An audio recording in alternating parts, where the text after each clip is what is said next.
Mga kababayan, sa punto pong ito, pag-usapan naman natin ang mga pinakabagong update patungkol sa mga programa at proyekto ng administrasyon ni Pangulong Ferdinand R. Marcos Jr. dito lamang sa Mr. President on the Go. Una nga po dyan, ipinag-utos ng ating Pangulo na muling pag-aralan at i-adjust ang minimum wage rates ng mga manggagawa. Sinabi po ng Pangulo na sa gagawing pag-aaral ay dapat ikonsidera ang epekto ng inflation o yung pagbilis ng pagtaas ng bilihin at iba pang dahilan na nakakaapekto sa pang-araw-araw na buhay ng bawat Pilipino. Binigyan ng Presidente ng 60 araw, 60 days po mga kababayan, ang Regional Tripartite Wage and Productivity Board upang tapusin ang pag-aaral sa minimum wage ng mga manggagawa. Mga kababayan, napapanahon na po itong wage increase kasabay ng pagtaas ng presyo ng mga bilihin. Halos lahat naman po tayo ay dumadaing na dahil kinakapos na yung budget dahil sa mahal ng bilihin at malaking tulong po kung madadagdagan ang minimum wage ng mga manggagawa. Sa panig naman ng mga mambabatas, ang Kongreso po ngayon ay sumusubok ng mga hakbang na pangmatagalan, kagaya ng mga batas na mag-aangat sa kondisyon ng mga Pinoy workers. Bagamat kailangan ding balansehin at ikonsidera ang kakayanan ng mga kumpanya o yung mga employers dahil hindi naman natin gusto mangyari na magbawas ng empleyado ang mga kumpanya dahil sa pagtaas ng pasweldo o magsara ang ilang kumpanya dahil hindi kayang magbigay ng tamang pasahod.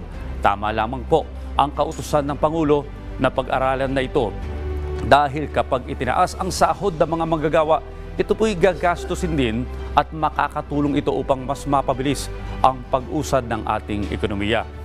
Mga kababayan, abangan po natin ang magiging resulta ng pag-aaral na ito matapos ang 2 buwan na ibinigay ng ating Pangulo. Samantala, tiniyak naman ng Pangulong Marcos Jr. na mabibigyan ng karampatang tulong ang mga manggagawang apektado ng El Nino.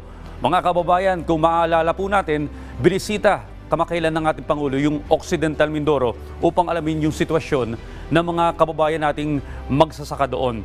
Ang Occidental Mindoro po ang isa sa mga lalawigan sa bansa na nagdeklara ng state of calamity dahil sa pinsala na idinulot ng El Nino. Mantakin niyo po, nagkabitak-bitak ang mga lupang sakahan at tuyot na tuyot na. Maraming mga pananim din ang hindi na napakilabangan pa.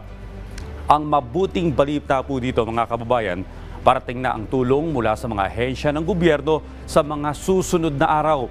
Ayon po yan sa atas ng Pangulo, prioridad ang mga manggagawang lubhang apektado ng tag-init gaya ng mga manggagawa sa sektor ng agrikultura.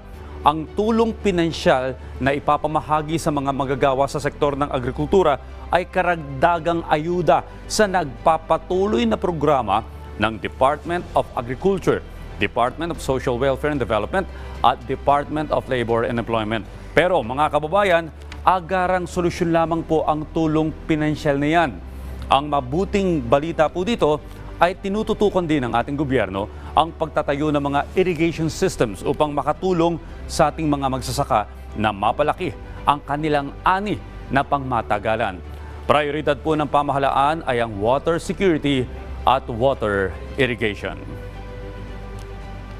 At yan po muna ang ating update ngayong umaga. Abangan ang susunod nating pag-uusapan tungkol kay Pangulong Ferdinand R. Marcos Jr. dito lamang sa Mr. President on the Go.